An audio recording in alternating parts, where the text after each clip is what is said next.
Akala ko patay. Pero pagkuha ko sa kanya, successful molting pala. A 3 inches crayfish turned to 6 inches breeder. Times 2 yung sukat. Mas masakit, manipit to.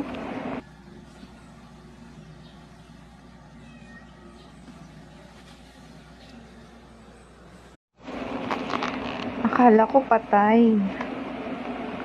Pero pagkuha ko sa kanya, successful molting pala. A 3 inches crayfish turned to 6 inches breeder. Times 2 yung sukat.